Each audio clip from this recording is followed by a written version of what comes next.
آپ کے لیے میں اپنی زندگی کے تجربے سے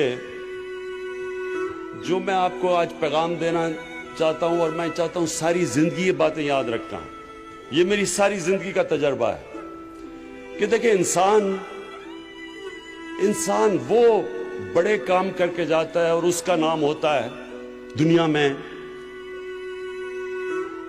وہ نہیں ہوتا جس میں اللہ نے عقل زیادہ دی ہو، جس میں تعلیم زیادہ ہو، جو بڑے پیسے کے گھر میں پیدا ہو. وہ انسان اوپر جاتا ہے جس کی سوچ بڑی ہوتی ہے، جس کی خواب بڑی ہوتی ہے.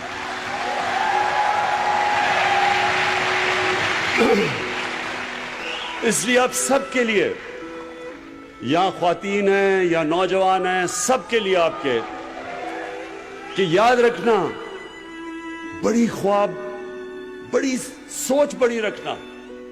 اور بڑی سوچ ہمیشہ ایک انسان سے نکل کے ہوتی ہے.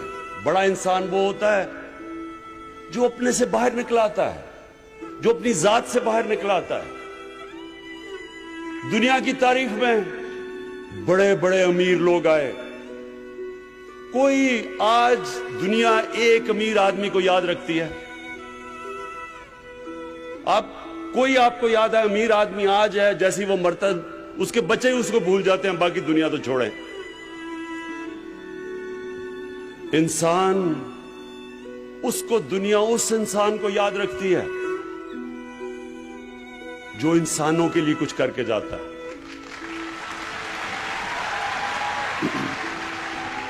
اس لیے جو سب سے، جس کو greatest man in human history, جو ایک 100 گریٹسٹ مین کی جو ایک کتاب ہے، اس میں نمبر 1 ہمارے نبی صلی اللہ علیہ وسلم.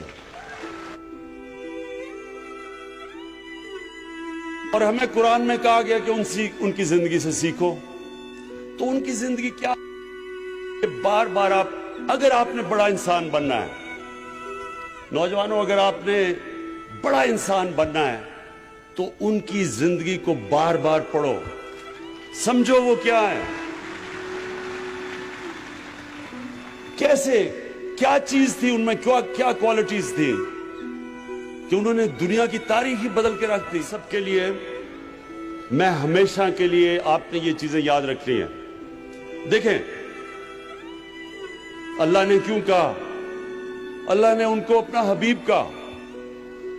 انہوں نے کہا ان کی زندگی سے سیکھو.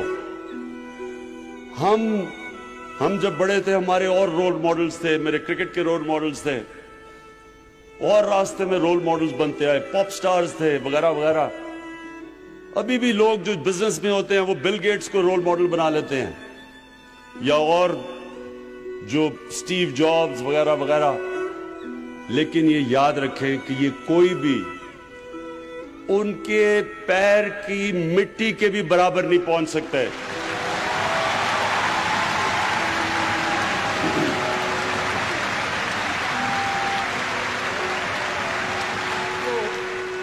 اب یہ یاد رکھیں کہ ان کی جو زندگی ہے وہ دنیا، جو تاریخ کا حصہ ہے، ہسٹری کا حصہ ہے.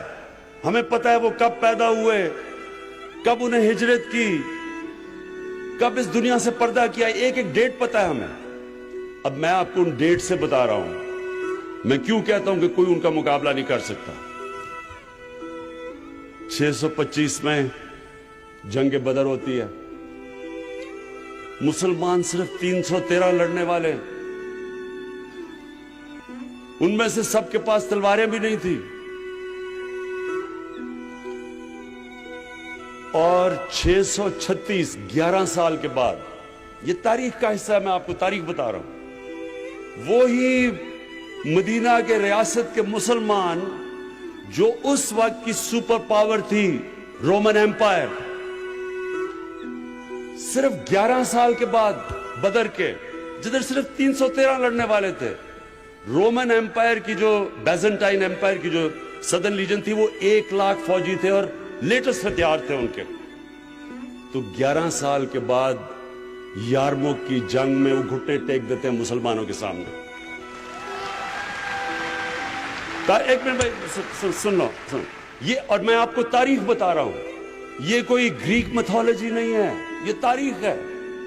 اور 638 اس کے 2 سال کے بعد جو دوسری سپر پاور تھی پرشین ایمپائر, وہ قدسیہ کی جنگ میں ان کے سامنے گھٹنے ٹیک دیتے ہیں. تو 13 سالوں میں, جنگ بدر کے 13 سالوں کے بعد وہ دنیا کی سب سے عظیم قوم بن جاتی ہے. تو کیا کیا تھا؟ کبھی کوئی آپ نے کہیں ایسی چیز سنی ہے کہ کوئی اتنا ایسا انقلاب آیا ہو؟ اور پھر وہ سیویلائزیشن اگلے 700 سال تک سب سے بڑے سائنٹسٹ مسلمان تھے, اور وہ دنیا کی سب سے بڑی تہذیب تھی. مسلمانوں کا کیریکٹر انہوں نے ایسا بنایا کہ انڈونیشیا اور ملیشیا میں مسلمان تاجروں کو دیکھ کے لوگ مسلمان ہو گئے. ایمانداری تھی ان کی, سچائی تھی.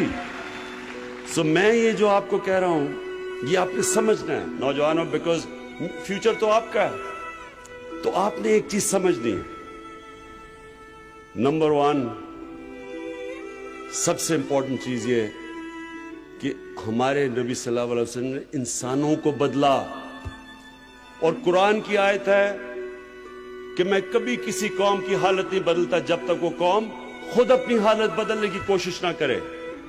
یعنی کہ اگر ہم نے نیا پاکستان بنانا ہے تو حکومت ایک طرف کوشش کرے گی اور قوم دوسری طرف کوشش کرے گی, مل کے